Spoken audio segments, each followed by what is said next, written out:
এই কথাগুলো মনোযোগ দিয়ে শোনো। অতীত কখনো ফিরে আসে না, কিন্তু তার শিক্ষা সারা জীবন সাথে থাকে।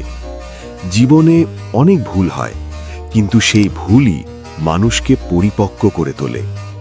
কখনো কখনো আমরা যাদের সবচেয়ে বেশি বিশ্বাস করি, তারাই আমাদের সবচেয়ে বড় শিক্ষা দেয়।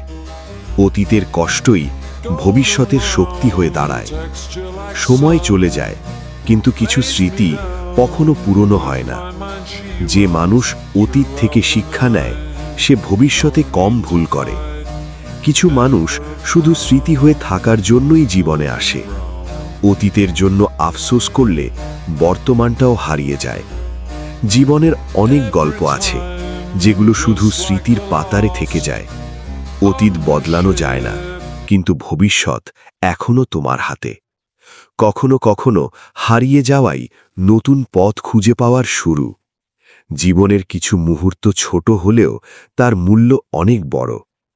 অতীতের ব্যথা মানুষকে শক্ত হতে শেখায়।